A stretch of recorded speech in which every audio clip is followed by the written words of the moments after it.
Hi, I'm Dean DeMarzo. And I'm Tori DeMarzo. And this is Relatively in Tune, where we talk to creative people and the people close to them.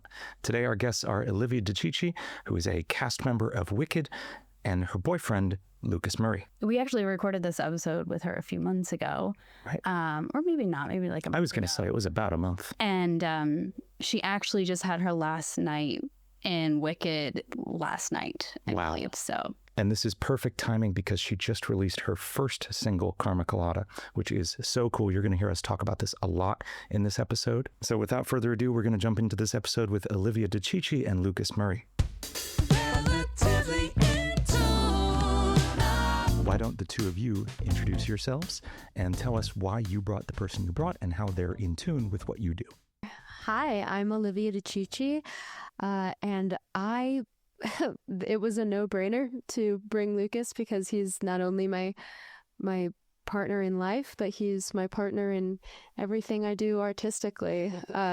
We have started, our love for music has kind of really brought us together, and besides romantically, I think we make pretty good music partners, and we just released our first song off of our EP, and we've just been kind of really grinding with it lately, so it feels really relevant right now, especially, but any time of life I would definitely bring Lucas.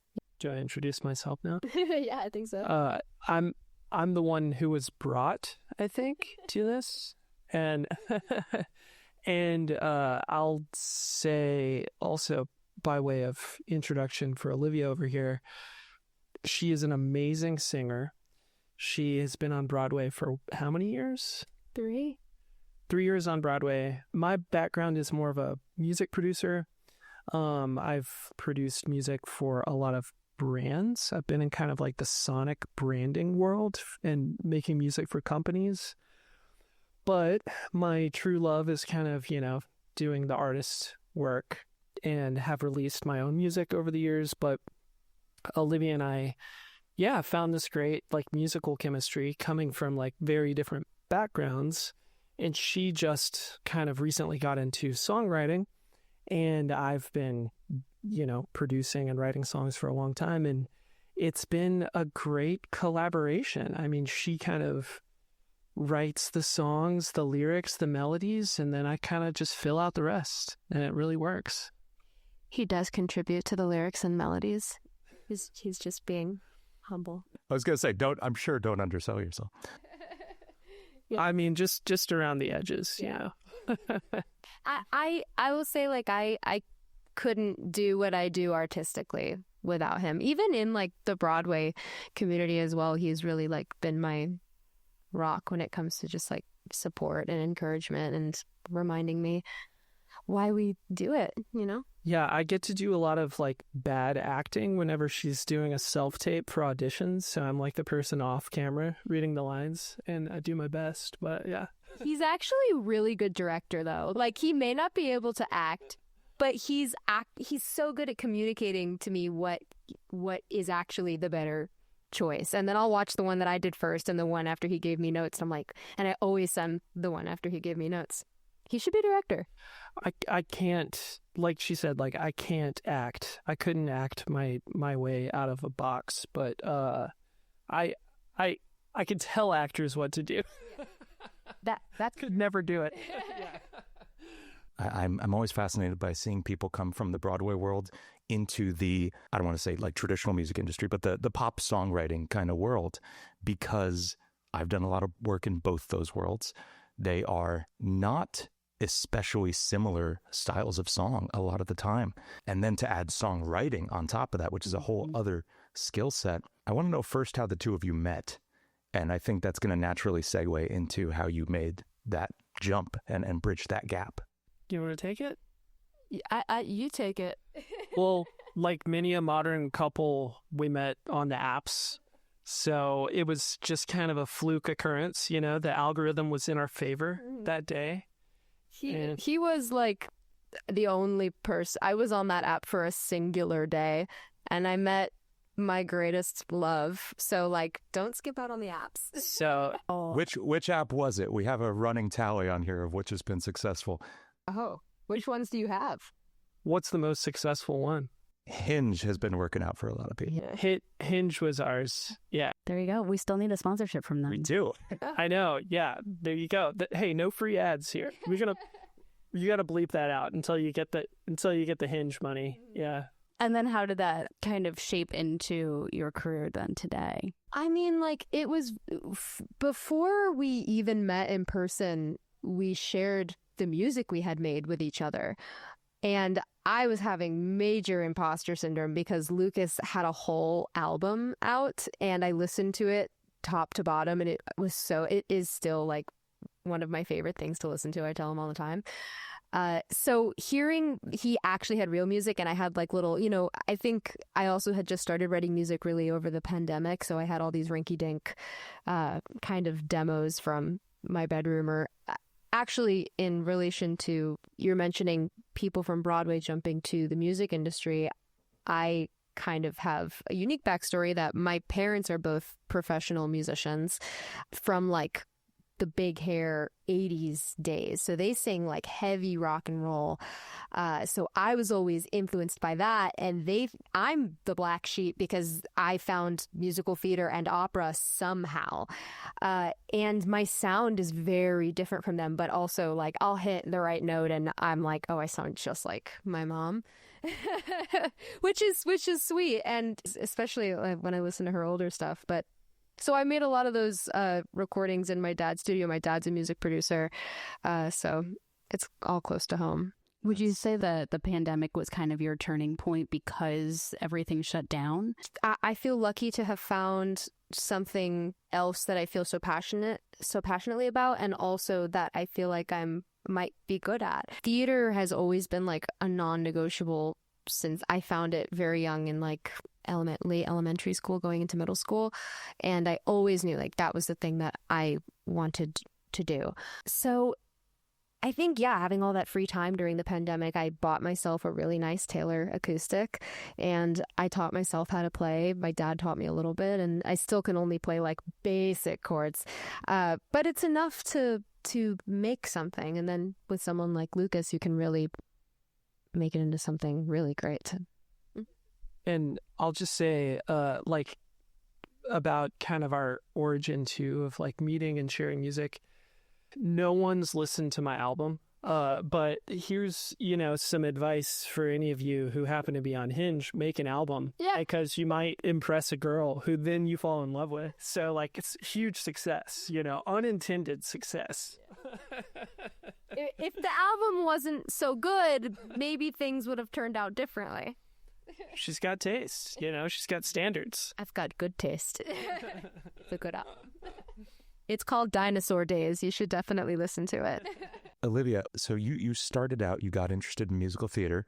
You had this background of apparently hair metal, which is awesome.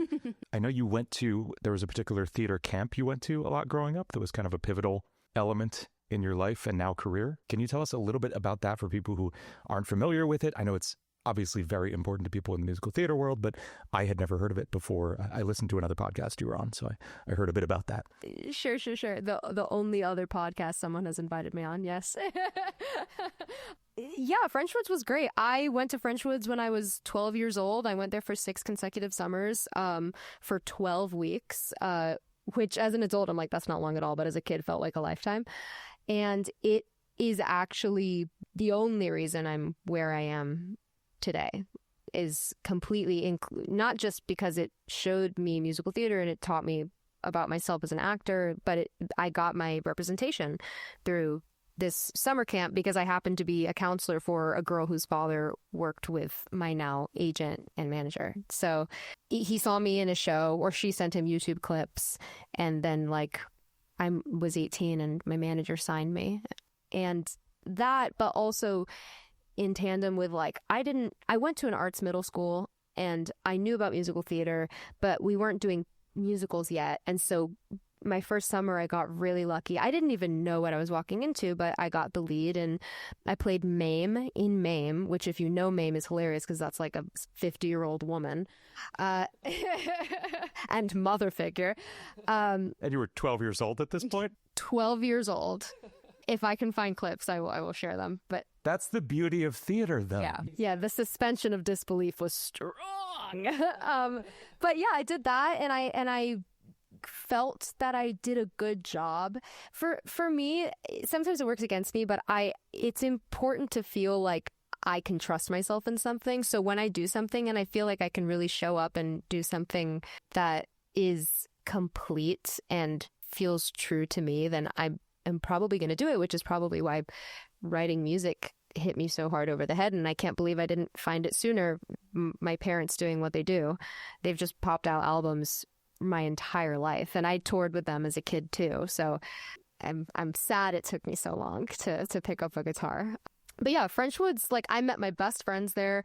I recommend it to anybody who has kids who are even a little bit like quirky, because it helps you come out of your shell. And you can also do like other things besides theater. You can be in the largest children's circus in the world, or you can learn how to make a creme brulee, or you can do anything. It's really a great place. It's a great outlet for kids. And they brought me to see Wicked in 2013, and that was the last time I saw Wicked before I joined the company, which is also a cool roundabout moment. I've gotten to work with people. I work with people now that I saw back then when I was at camp in the show. That's really cool. Olivia, can you tell us about your audition process for Les Mis? Because I know Phantom of the Opera was involved also somehow, and both of those eventually led to being in Wicked. It was in a way that is, yeah, Phantom and Les Mis. I was feeling a little, I had been in the city for a year, and I was 19, and that's hilarious because I was 19 and I had done like a year of auditioning, and I was like, I'm not getting anything. Maybe it's time to throw in the towel. So I like retired to Florida for a month. And I was down there with my parents, like I dropped out of college, and I was like, wow, I really messed up. But my agent sent me an audition, and it was for Phantom, and I drove from Florida to New York to audition for Phantom. And then like I was only there for a few days, and they were also at that time they were looking for a Cosette understudy for Cosette replacement on the Les Mis tour, and so they sent me an audition for that the next day. I think it was right across the street, and I got both.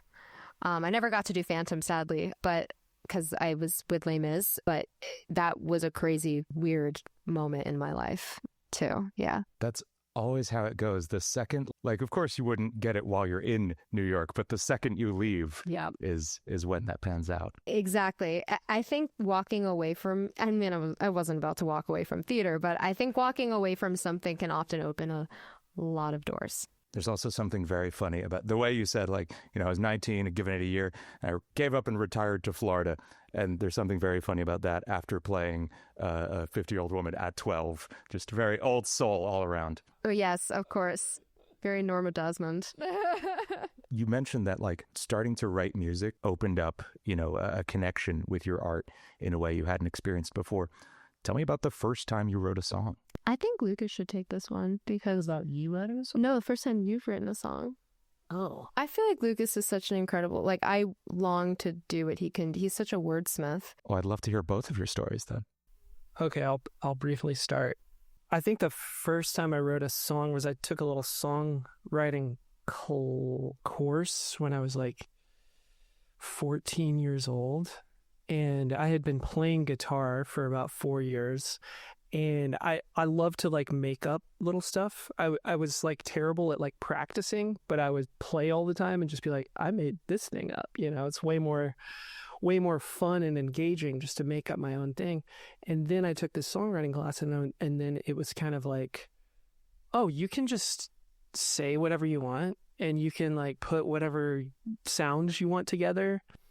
And my parents were very sweet. They like cleared out this like shed area, and I got like this little 8-track digital recorder, and I was like this little teenager, and I would just lose time out in the shed just like putting stuff together. And I should like burn all of that now because I'd be so embarrassed to hear it, but like I've often like put it to people, like writing music is like you get to carve out your own little piece of paradise. You get to do and say whatever you want to do. Nothing else in the world is like that. And it was just like so engaging, and still is to this day. I still just like derive so much joy from just like stringing words together and stringing chords together and putting a bass line down, and just like instantly gratifying when things kind of fit together. So yeah, that's my story. Do you remember the name of your first song?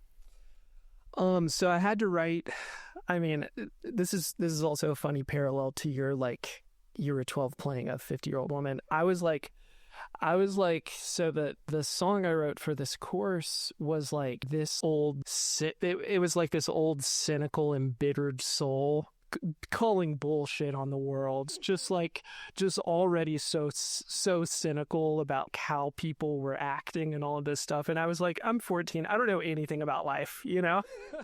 I don't remember the name of the song, but the hook was like, "You're so cool," and it was kind of like "Oh, you think you're so cool," sarcastic, "You're so cool." Yeah, something like that. Sounds like something. It's still the thing that I write. Yeah. What about you?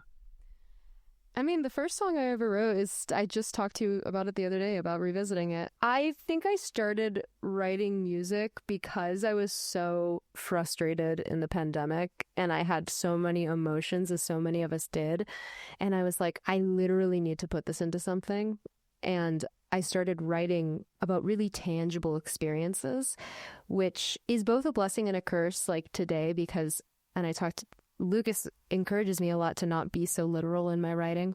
This will wrap back around to the first song that I wrote. But I feel like when something happens to me, or I'm experiencing an overwhelming sensation, that's when I am allowed to write a song. Otherwise, sometimes I'll get a hook caught in my head and it'll be good. And a lot of the time I can't really bring it anywhere because I don't necessarily have it doesn't have a vessel for me yet. But the first song I ever wrote was called OCD because I have OCD. And it has since calmed down a lot, but it was just getting really bad during the pandemic. And I mean, everything was flaring up. I wrote it, I think it's a 3 or 4 chord song. And I remember writing it in an hour or 2 hours, and I never changed a single word since. I probably would today if I revisited it, but I ran downstairs and I played it for my parents, and both of them were like on their phones, like filming it, and they're like so happy that my mom has like begged me to join a band forever.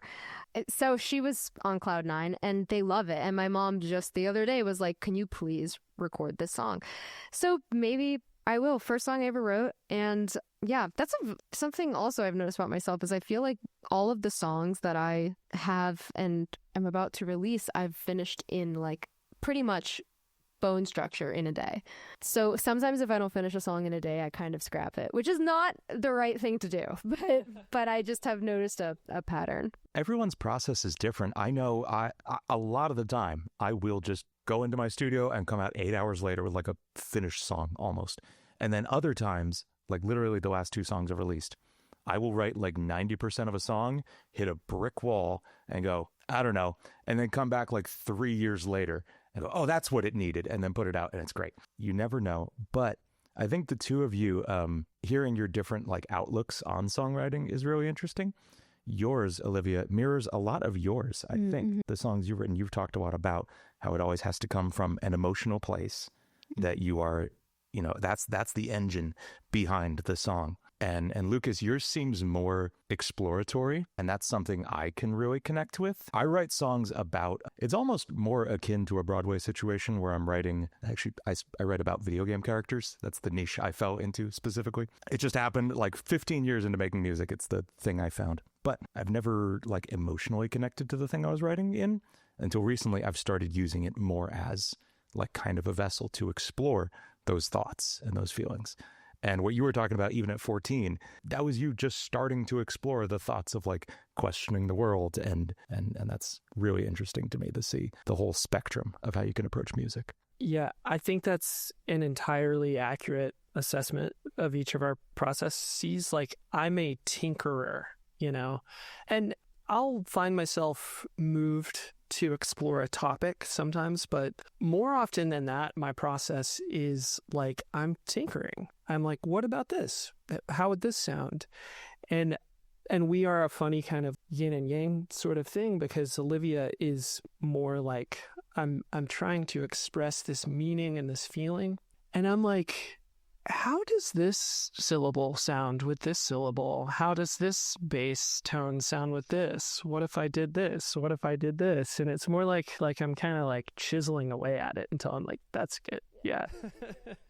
And a lot of the time, Lucas will write something that is not at all what the song is actually about, and yet it says it in the most poetic way, and you know exactly what emotion he's trying to evoke.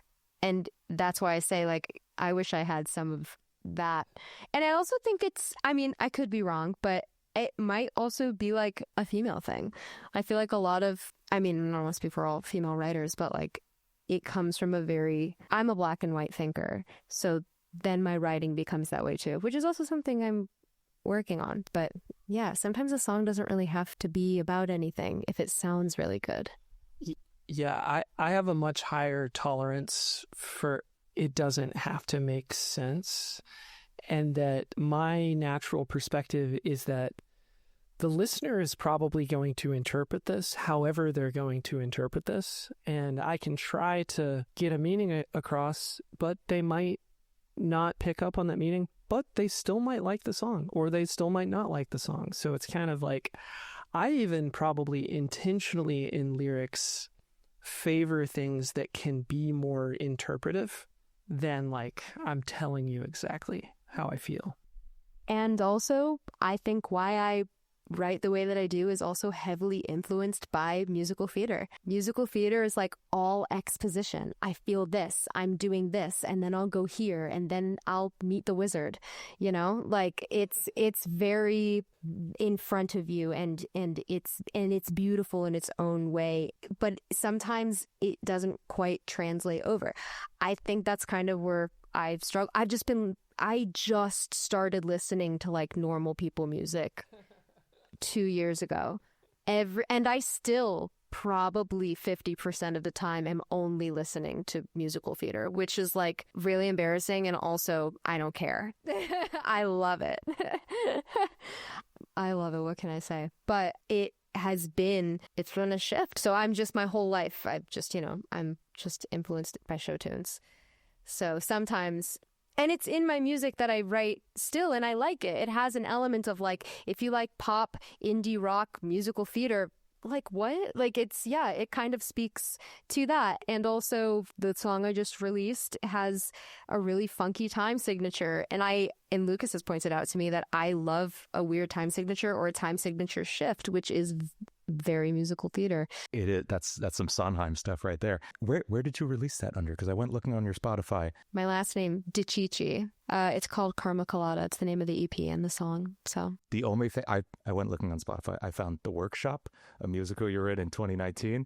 Did you listen to that? I listened to one song. Oh my God, man, I'm so sorry. I don't know. I actually found that I did that before I got Les Mis, and I remember, I think we were in the Power Station, and I was thrilled. I was just like so exciting to be recording something in a real studio.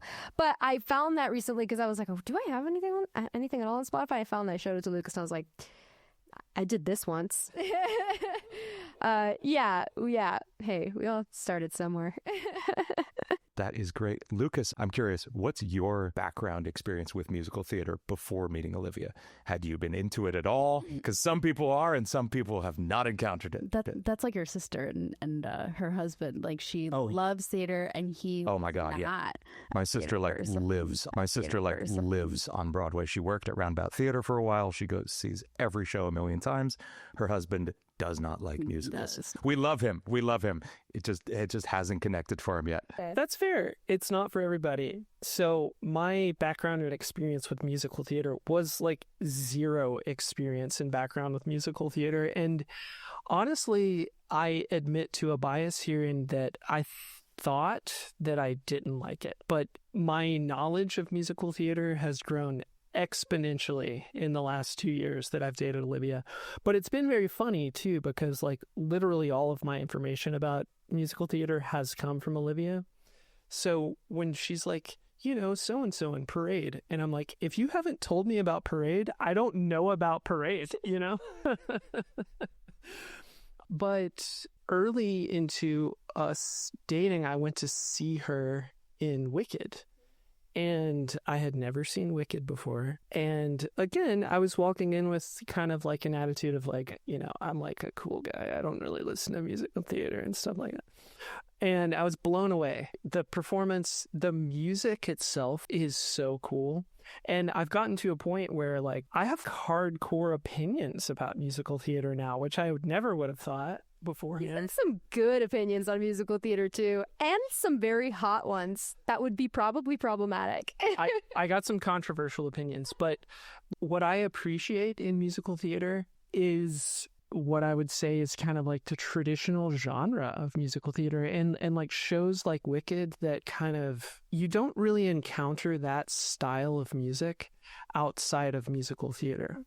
There are other shows that are kind of like sort of capitalizing on popular music, and I'll be honest, those are the shows that tend to lose me a little bit, because I'm like, well, this just makes me want to go listen to like real rock music, like I understand what you mean, especially coming from a producer's mindset, because the mixes on those records are never the way you want them to be. They're coming from the vocalist's perspective. Mm-hmm. Vocalists sound amazing, but you're sitting there going, where's the kick drum? Where is it? Exactly that. But I love shows like Wicked that are like the music is unparalleled, and it just does what it needs to do.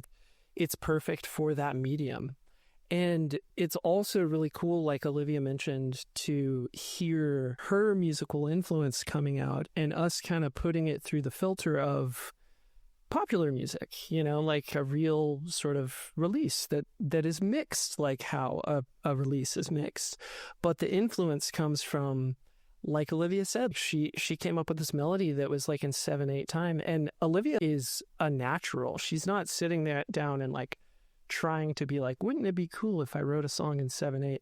I don't even think you knew it was in 7/8. You just sang it, and I was like, that's in 7/8? That's so weird, but so cool. So it's just in her entire being is this like musical theater influence, and my roots are very, I'm still stuck in like 2004 indie rock, like and that's like the best music, because the best music is always the music you loved when you were like 16 or whatever. And so it's this fun kind of combination that happens where we each get to follow our natural instincts, and that produces something I think kind of unique too. How many shows have you seen since you've seen Wicked? Oh man, like a whole bunch. Yeah. Let's see. What have I seen? I've seen, what was the recent one? Oh, Dead Outlaw. Oh, Dead Outlaw. Yes. Dead Outlaw. What's the one with the lady's head? Death Becomes Her. I'm terrible with names. I really enjoyed Death Becomes Her. Another kind of like everything was like a musical like reference to something, and I was like, this is so cool. I was almost worried you weren't gonna like Death Becomes Her because it's campy, and I wasn't sure if that was your style. I love campy. So. I love campy. Okay. Because I too think that that's the right tone for my taste for musical theater, because it's already campy to have people break into song. How serious can we be?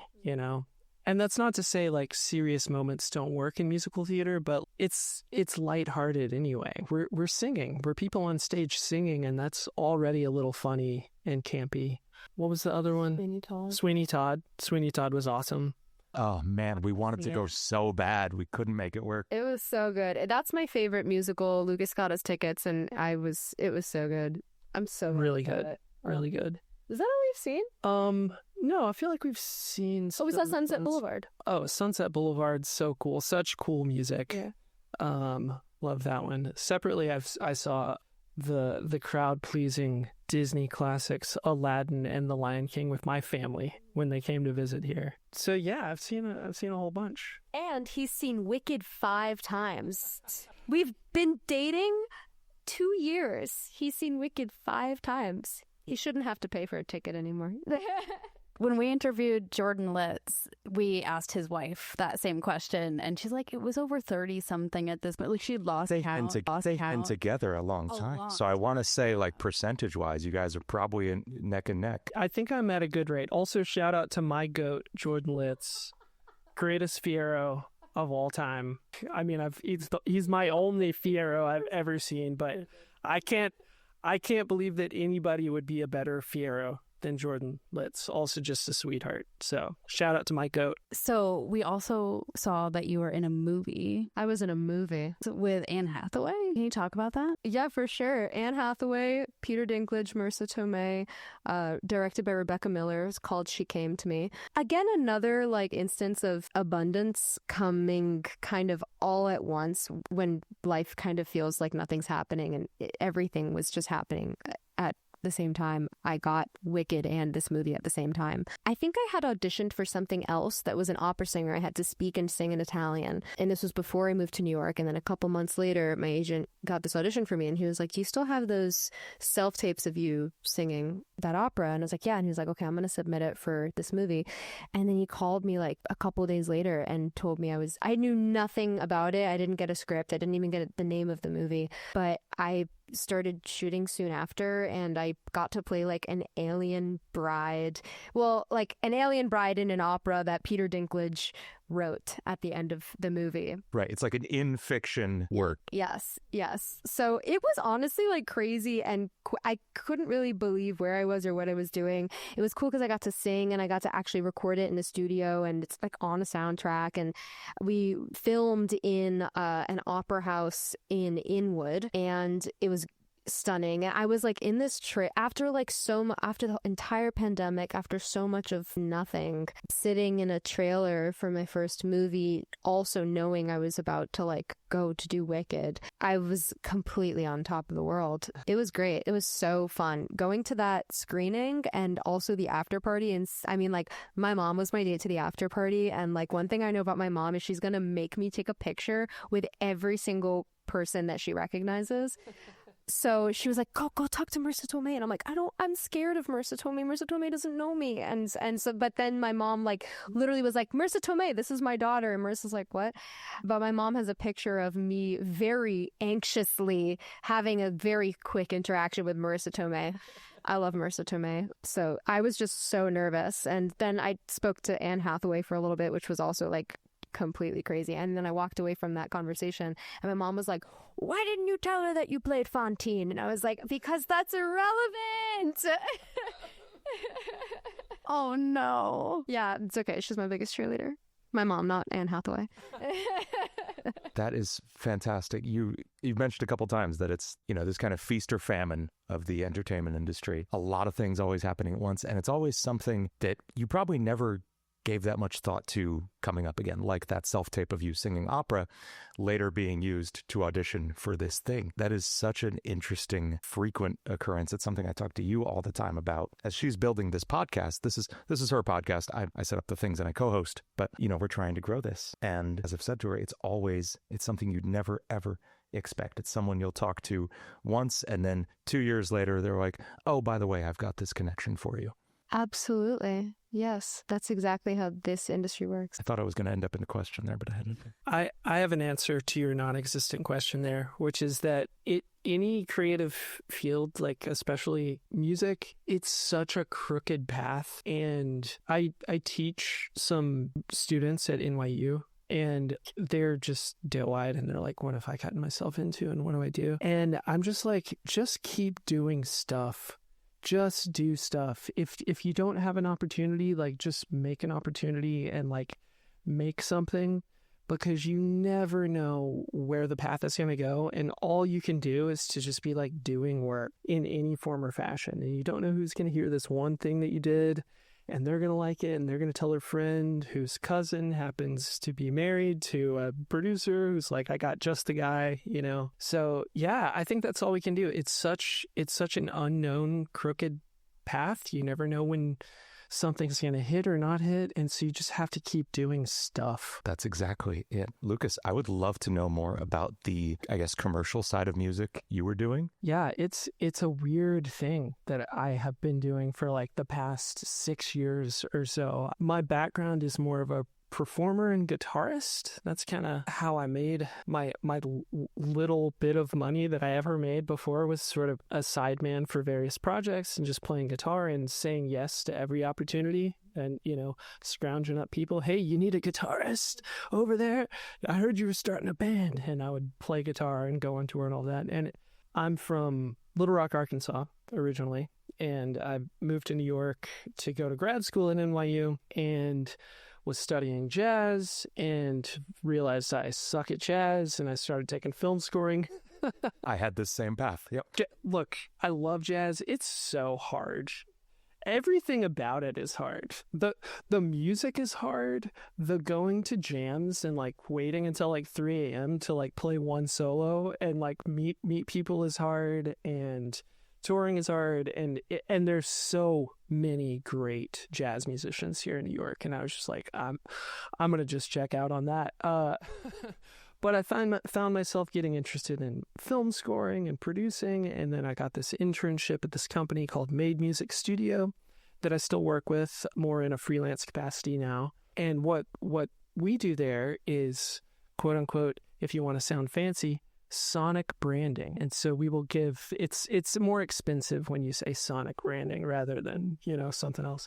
And we'll make the sound of companies. And it's a long process. We'll develop a brief, and we'll develop references, and we'll develop concepts in it. And it's really akin to graphic design and making a visual logo, but you're making kind of like an audio logo or a long form piece of music. And it's been amazing training for other stuff too, because it entails, for one, trying to produce something and make something and putting it in front of a group of people who are either going to say thumbs up or thumbs down to it. It's really instant feedback in a way that you don't often get for your music. You put it out and you hear people say, yeah, I like it, or whatever. They're probably just being polite, It's so much more nebulous. Yeah. Yes, exactly. You don't know, but you really know. I got to really see firsthand what people would react to and not react to, and how important really getting into the mind of a listener's perspective. And what that trains you to do, if you're making music for a company that's trying to find a unique sound in some form or fashion, what that trains you to do is to really stand out and really keep people's attention. And almost to a fault, you almost go too far, and the music you create doesn't give the listener any time to check out, because you're sitting there in front of people and they're listening to 8 other tracks, and you know that this track needs to rise above. You're in direct competition with this other possible music. And I've learned a lot of cool tricks, for lack of a better word, in terms of like recording and mixing and production, that I can then apply to kind of like the more artistic work, and you scale it down to a more tasteful degree. But it's still like a really nice perspective to think not just about how I feel about this art, but also like, how are people going to perceive this? And how can I kind of like, especially in this attention economy that, all of our brains are broken by Instagram and TikTok, how do I keep your attention? How do I stand out? What can I do that's going to be different? So I kind of gave a different answer, but that's, yeah. And I connect with that so much because the primary medium people find my music through is YouTube. So I've got to be attention grabbing 100% of the way through, just like you have to with those corporate clients. That resonates so much with me. Absolutely. And I don't know if that's good for music or bad for music, but it is what it is. This is the situation we find ourselves in. What a combo of you coming from the sonic branding corporate world, Olivia coming from the Broadway background and making pop music together. That sounds like such a recipe for absolutely fascinating music and really, really good and interesting stuff. I think we're cooking. That is amazing. So you've just released a single, right? Yes, we've released a single, Karma Colada, and there's like 2 more that are almost done. We don't have release dates yet, but they'll be on that EP in the same place. So it's been really exciting. Do you see yourself pursuing solo artistry as your main career move? Are you just going to kind of see where life takes you? I fully, it was the Lionsgate portal the other night. You were talking. I was talking about that. Yes, we know. I keep thinking we're talking about movie studios or something. I'm confused. Right. And I was thinking before bed, I was like, what do I really want to manifest? What do I really want? And I really just came down to, I want to have a thriving musical theater career while also being recognized for my solo music career.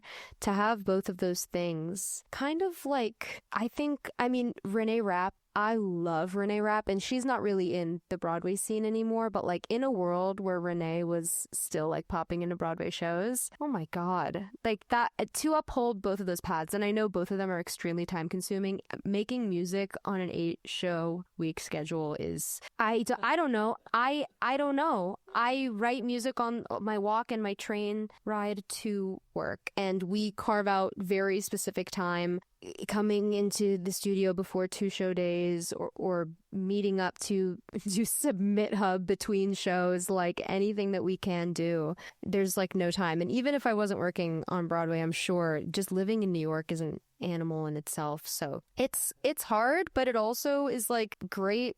The city overall is great inspiration. So like, I want to have both. In a perfect world, I have both. And I'm sure one will take me away from the other a lot of the time. And I think I'm more established in theater right now, so I imagine that's what'll be happening right now. But like, I am playing the TikTok algorithm game right now that I don't know really what it was like back when my mom was making music, how you would get discovered and how you would rise. But right now, I don't think I understood what I was signing up for, because I didn't realize that like you have to be your own promoter, and you have to post at this time on this day and have these hashtags in order to even get people to see this promotion. I'm about to go print out some like flyers and hang them around the city, because I feel like that's going to be more effective. Here's a QR code, go listen to my music. So, but it's a little bit of like, you just have to kind of, I heard Chappell Roan say this in an interview, if she could give one piece of advice to new artists, it would be to embrace the cringe, and that if it feels cringy, it's probably going to work in your favor. How do you manage to stay vocally healthy doing Broadway and then coming off of Broadway and trying to write and record songs? And I know that you and I have kind of had a conversation about this off camera at one point as well. How do you manage to stay healthy with your jaw, with your voice, your vocal cords? Because I struggle with that, and I definitely don't sing as often as you. And so for anybody who does want a vocal career, what would you suggest? Well, if I'm being completely honest, I think I'm still pretty young, and my cords haven't given me trouble yet.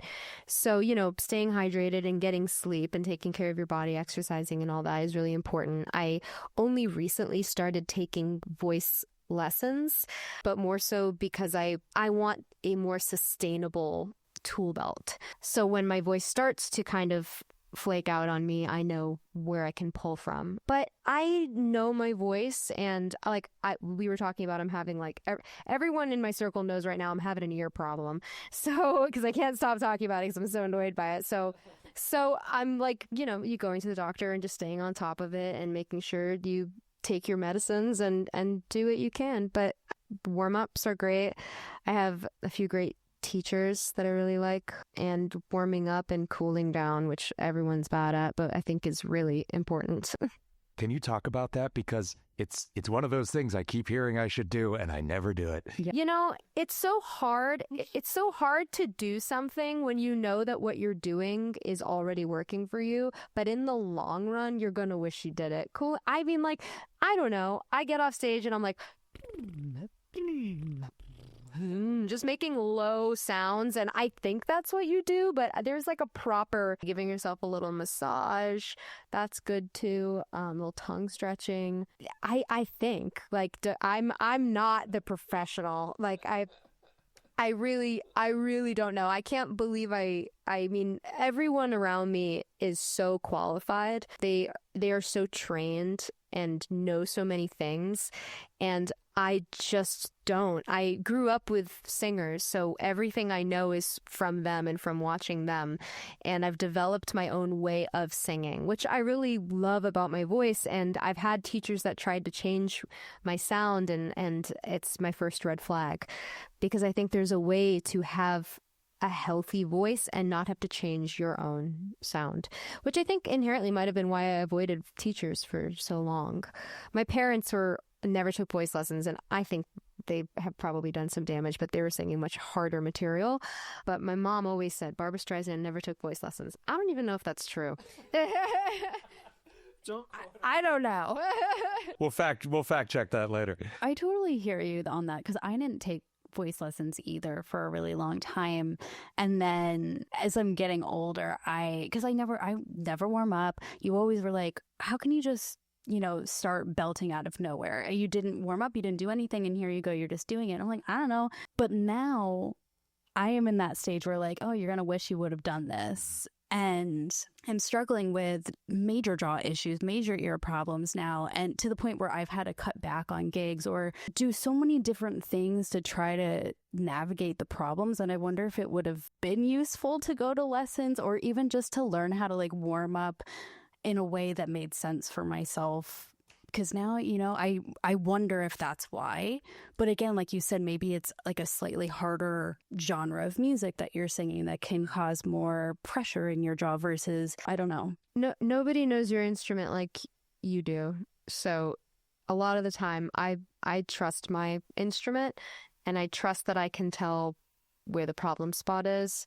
From there, we need to seek outside help if it's something that is persistent. Yeah, definitely. What is one thing, Lucas, that you wish the world knew about Olivia? Well, I might give a little different answer if I thought about this a little bit more, but as Olivia was talking just now, I'm not even sure if people who know Olivia don't know this about her, but she's a natural. So this is like a thing where it's kind of, I think, hard for you to answer about kind of like voice lessons, because she came out of the womb singing, like, and she's so inherently naturally musical, where it's a really interesting combination with the two of us, because I feel like I have some kind of natural inclination towards it, at least, but like I feel like everything that I'm good at, I like had to work really hard to get good at, and not that Olivia hasn't worked so hard to get where she is, but she's so naturally musical, both in just like how effortlessly she can sing so well, but also just in the kind of like musical choices that she makes when writing songs. It's just interesting. And I said it once before, but coming in with this 7/8 groove on this song, it wasn't something that, like, if I wrote a song in 7/8, I'd be like, I'm going to sit down and write a song in 7/8 because I'm cool. Olivia didn't know it was in 7/8. She came up with this hook that feels so natural. It just happened to be that way. And so I think it's so interesting to see someone who makes really naturally interesting musical choices without it feeling like forced. It's just sort of like second nature. I like Need a Moment. That was so sweet. I'm sweating. Look how wet my hands are. My hands are wet. I'm blushing. On the verge of tears. It's so sweet. I love you. Thank you. And then Olivia, what about you? What's one thing you wish the world knew about Lucas? Gosh. Well, I feel like anyone that knows Lucas knows that he's just the best person in the whole world. And I'll fight you if you don't think that.